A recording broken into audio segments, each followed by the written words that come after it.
skills.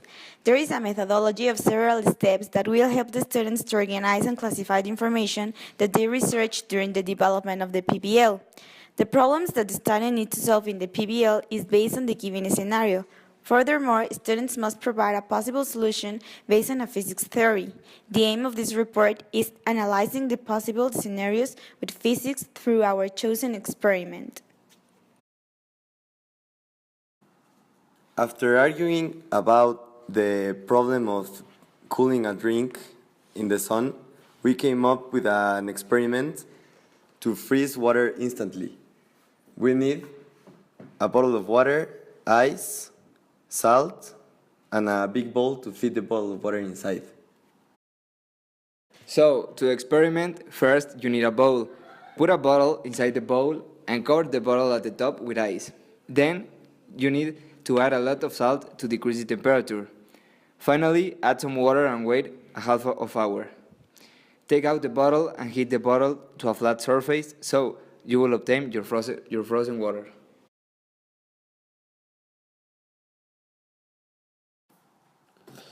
Water may rapidly cool below its normal freezing temperature. This will turn into ice instantly as soon as we launch the process of crystallization. Start pouring the contents of 2 bottles of water in a large bucket. Pour in 3 kilograms of ice and 1.5 kilograms of salt. Then fill the bucket with water up to the top of the bottle. Do not touch the bottles while they are cooling, because the slightest bump could start the freezing process. If you have a thermometer, take the temperature of water.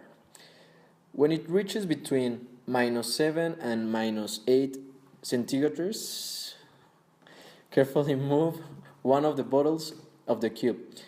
If there is no thermometer, leave the bottle in the bucket about 30 minutes. Put some ice cubes in a bottle and screw the cap of the bottle carefully. Slowly pour the water into the bowl. When the water hits the ice, it will crystallize. It will freeze almost instantly. You can create ice stalagmites and even freeze the water in the bottle. Now pull the other bottle and pat dry with a towel. Then hit the bottle on the table and see how it quickly turns.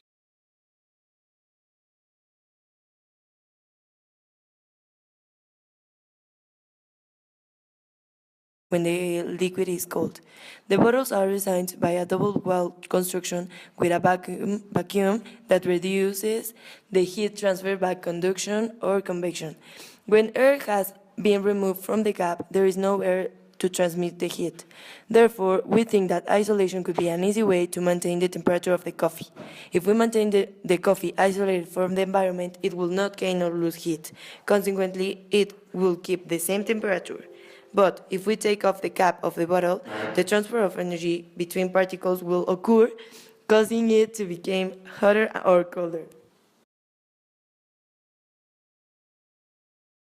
One by direct contact, the conduction is taking place. When the system gains energy, the particles vibrate without causing the motion of the material as a whole, but causing the transfer of energy between the particles and therefore the heat. On the other hand, the convection is the flow of heat by mass motion, when the heated fluid moves away from the source of heat carrying energy with it. When the internal energy of both systems is changed, it involves the first law of thermodynamics. That the changes in the matter affect the temperature. As the first law of thermodynamics explains us, this type of PBLs help us to see the application of physics in real life. Also, motivate us to work in team. Thermodynamics is the study of energy transfer, obtaining energy, moving energy, applying energy. It is the most important topic that we face as a global society right now. It's integrally tied to poverty, wealth, health, clean water around the world. So energy is an important part of our global future. To give you some perspective for the energy demands we have facing us, the global population is expected to increase by 2 to 3 billion people by the year 2050. If each one of those individuals uses a 50-watt light bulb, that would place a 100 gigawatt demand for new power around the world. And I don't expect you know what a gigawatt is yet. That's part of what we'll be covering in this class. But take a 100, add 9 zeros behind it, and that's how many watts of new energy that population growth is going to require. And we would expect people to use more than one light bulb in the future. So we will be studying how to analyze systems from as small as, let's say, your insulated thermal mug, your coffee mug, to as large as nuclear power plants.